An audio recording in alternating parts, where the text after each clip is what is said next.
माझ्यासोबत वर्षाताई आहे।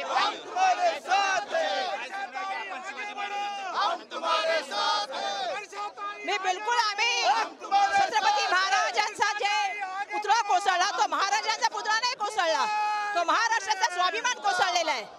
आपल्याला माहिती आहे की महाराष्ट्र आणि छत्रपती महाराज यांना वेगळं करताच येऊ शकत नाही आणि तुम्ही जे महापाप केलेले आहे त्या महापापाची शिक्षा तुम्हाला घ्यावीच लागेल आणि तुमचा जोपर्यंत राजाला मावणार नाही एवढा निकृष्ट दर्जाचा पुतळा बनवला। पंडित जवाहरलाल नेहरूजींनी प्रतापगडावर पुतळा बनवला।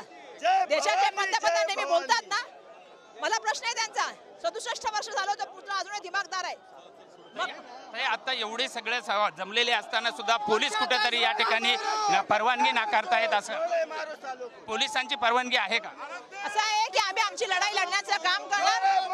आज या परिसरामध्ये कोणीच नाहीये, तुम्ही बघू शकता, त्यामुळे कोणाला त्रास होण्याचा प्रश्न नाही, पण ही लढाई महाराष्ट्राच्या स्वाभिमानाची, महाराष्ट्राच्या अस्मितेची आणि ज्या तऱ्हेने भ्रष्टाचाराने बुडवून गेला महाराष्ट्र त्याला बदलण्यासाठी लढाई आहे।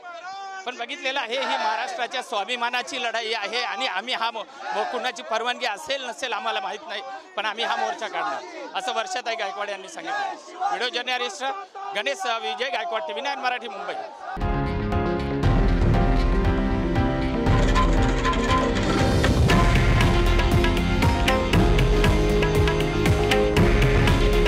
हे आहे देशातील नंबर 1 न्यूज नेटवर्क आणि आपण पाहत आहात TV9 मराठी। काळजी तुमची, हित महाराष्ट्राचं।